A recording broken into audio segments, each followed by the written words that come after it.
Law and order, policing, these are not part of the elected government's responsibilities. And that, I think, is unfortunate.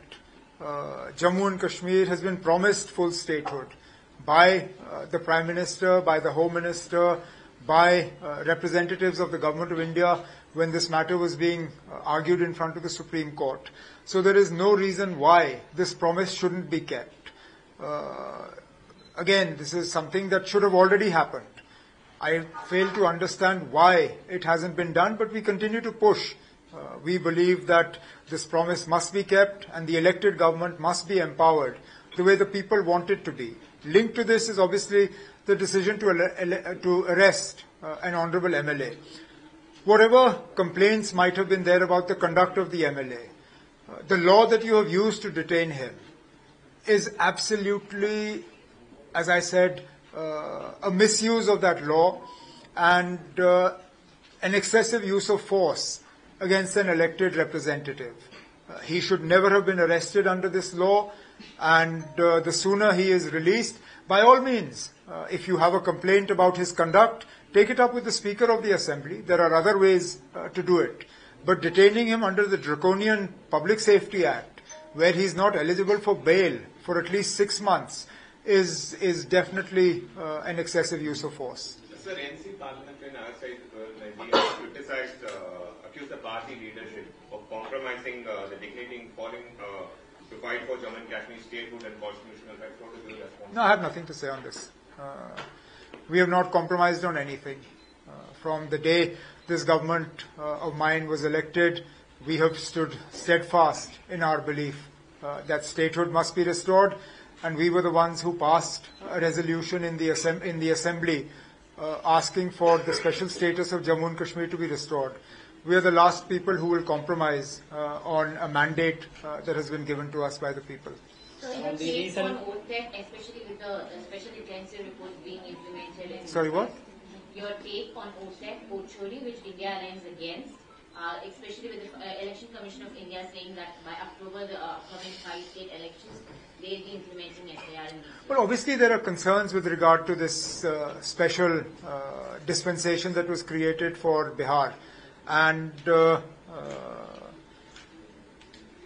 how useful it will be for the ruling alliance, I think will be shown when the results come out. I don't have any direct connection with Bihar, but obviously one hears about the mood of the people, and it's left people in Bihar very dissatisfied with the conduct of the Election Commission. I'm not sure the Election Commission wants to do something in the rest of the country that will add to the questions over its credibility. We have always taken pride in the independence and in the impartiality of our Election Commission.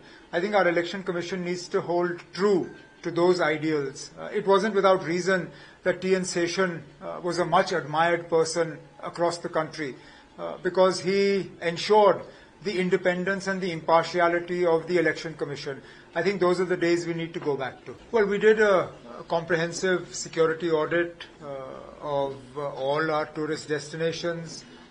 Some of them are even at this moment not open for tourism activity, but most of the places have reopened, and we are taking all the precautions that are necessary. So you were left from the India alliance. Who left? You? No? Who said? Staying Indian alliance? Who said we left? Okay. But recent day you will collaborate and you will merge with central government. No, absolutely not. I don't. This is the problem. See, not only is there a difference or a distance in geography between Jammu and Kashmir and this part of the country, there seems to be a lack of understanding as well. There is no gap or no sort of difference between the National Conference and the India bloc. We continue to remain a part of the India bloc.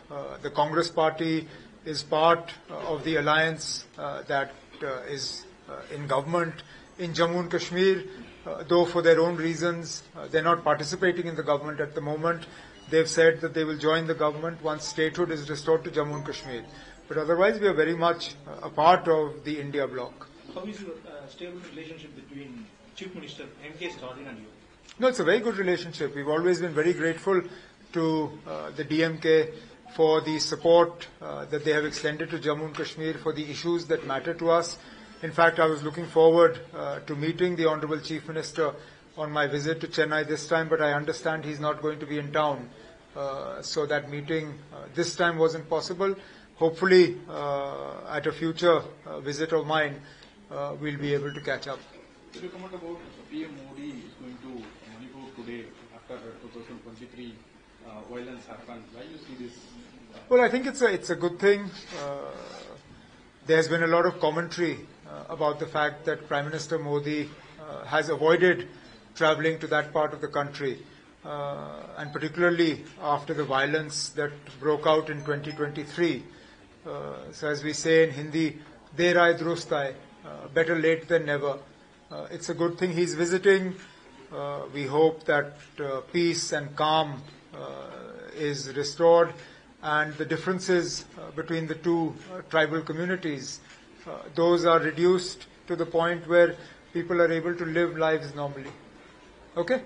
Sir, also, what do you think about the India versus Pakistan match? Because BCCI has agreed, however, political parties now saying it's not right for India to get against Pakistan following, especially the Pahalgam attack. But I think our problem has always been with bilateral cricket matches.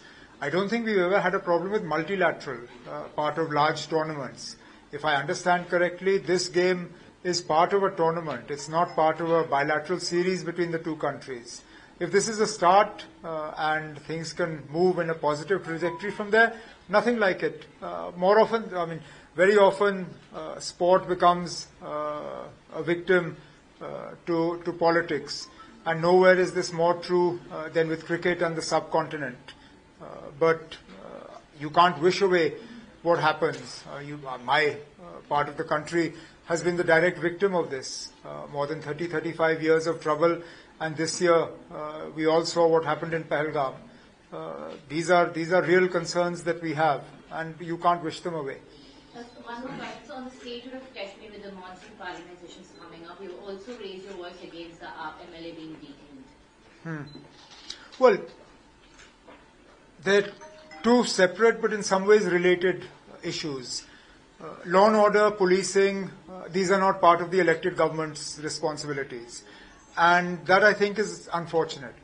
Jammu and Kashmir has been promised full statehood by the Prime Minister, by the Home Minister, by representatives of the Government of India when this matter was being argued in front of the Supreme Court. So there is no reason why this promise shouldn't be kept. Again, this is something that should have already happened. I fail to understand why it hasn't been done, but we continue to push. We believe that this promise must be kept and the elected government must be empowered the way the people want it to be. Linked to this is obviously the decision to arrest an honourable MLA.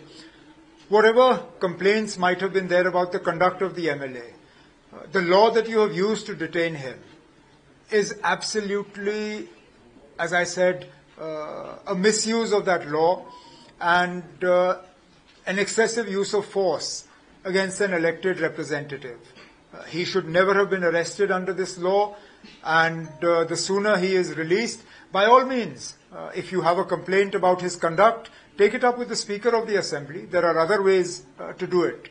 But detaining him under the draconian Public Safety Act, where he is not eligible for bail for at least 6 months, is definitely an excessive use of force. Sir, NC parliamentary on our side, we have criticized, accused the party leadership of compromising the dignity in falling to fight for Jammu and Kashmir statehood and constitutional rights. What is your response? No, I have nothing to say on this.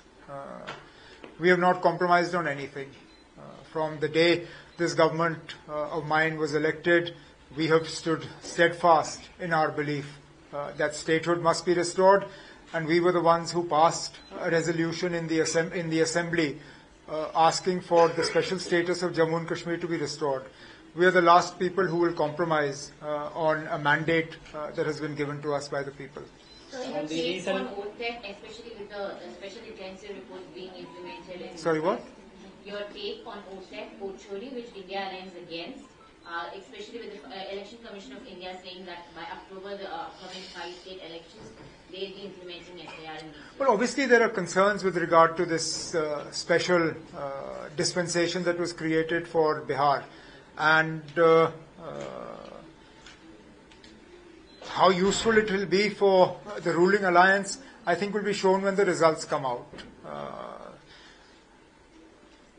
I don't have any direct connection with Bihar, but obviously one hears about the mood of the people, and it's left people in Bihar very dissatisfied with the conduct of the Election Commission. I'm not sure the Election Commission wants to do something in the rest of the country that will add to the questions over its credibility.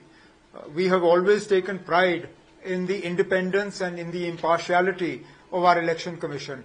I think our Election Commission needs to hold true to those ideals. It wasn't without reason that T.N. Seshan was a much admired person across the country because he ensured the independence and the impartiality of the Election Commission. I think those are the days we need to go back to. Okay, that's it. Thanks.